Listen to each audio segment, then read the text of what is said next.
Aujourd'hui, on va parler de vitesse, on va parler de mouvement. Je vais vous apprendre en 3 astuces à exprimer le mouvement avec vos photos.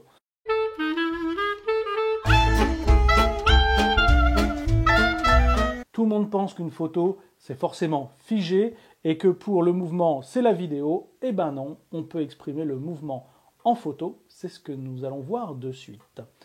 Alors, comment exprimer ce mouvement? Tout d'abord, il faudra travailler. Alors, j'ai fait une petite vidéo sur le mode manuel, je vous conseille d'aller la voir. Il y a ceux qui voudront travailler en mode manuel, mais là, pour le coup, je vous conseille, pour plus de simplicité, de travailler en mode priorité vitesse. La première astuce, c'est ce qu'on appelle le coup de zoom. Qu'est-ce que le coup de zoom? Alors vous voyez l'exemple là qui s'affiche sur votre écran. Le coup de zoom, c'est très simple. C'est-à-dire que je vais choisir une vitesse relativement basse. Par exemple, là, j'ai un 24-70. Je vais zoomer. Alors, une vitesse relativement basse, une seconde. On peut même aller sur 2 secondes, mais là, ça commence à faire beaucoup. Je vais faire la mise au point sur mon sujet que je vais centrer. Et au moment où je vais appuyer, je vais faire ma photo, en même temps que je déclenche, je vais faire un coup de zoom rapide en arrière, c'est-à-dire que je passe de 70 à 24. Et là, voilà le résultat que nous obtenons. La deuxième astuce, c'est d'exprimer le mouvement de mon sujet. Et bien pour ça, il y a la technique du filet. Qu'est-ce que le filet? Je prends une vitesse basse. On va dire par exemple, pour cet exemple-là, 1 125e de seconde pour une Formule 1. Je fais ma mise au point sur. Imaginons que ma mise au point passe. Pardon, que ma Formule 1 passe comme ceci. Je fais ma mise au point sur la Formule 1. Je me mets au 1 125e de seconde et je suis ma Formule 1.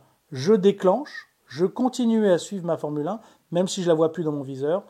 Et une fois que le 1 125e de seconde sera passé, l'obturateur va se refermer. Mais moi, je continue à suivre le mouvement.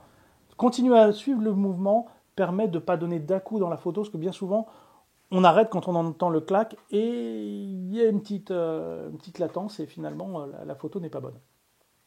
Donc le but du jeu, finalement, c'est de suivre un objet qui, lui, en fait, ne va pas avoir de mouvement par rapport à l'appareil photo. Là, si je reste comme ceci et que ma Formule 1 reste comme ceci, il y a eu un mouvement par rapport à l'appareil photo. Tandis que si je le suis, quand je suis ce sujet, il n'y a pas de mouvement. Donc je peux descendre très très bas ma vitesse, en fonction du sujet bien entendu. Quand je parle d'une Formule 1, ça roule à plus de 300 km/h quand ça passe devant moi. Et l'arrière-plan sera flou. Voilà. Et là, on a vraiment une impression de vitesse.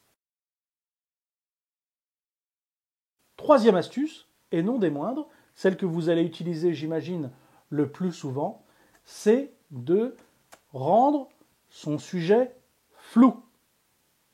Et oui, on va utiliser le flou de bouger de votre sujet. Par exemple, vous êtes dans une grande ville, à New York, à Singapour, où là, il y a énormément de mouvements dans les rues. Qu'est-ce que vous allez faire pour décrire ce mouvement?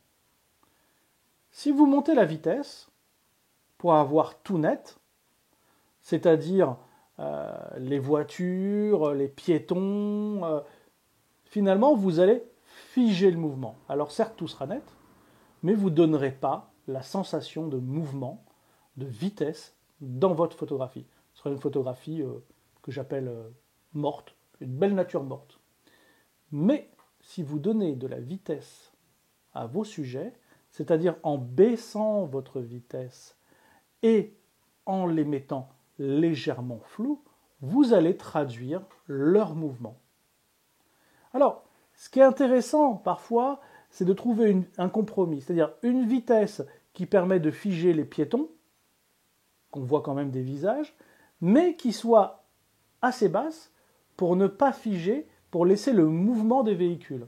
Voilà, c'est ce que nous voyons dans cet exemple photographique. Je vous conseille de regarder les livres, les travaux de Jacques-Henri Lartigue.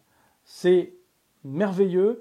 Il a travaillé une partie de sa vie sur le mouvement et aujourd'hui, cela reste un maître en la matière. Voilà.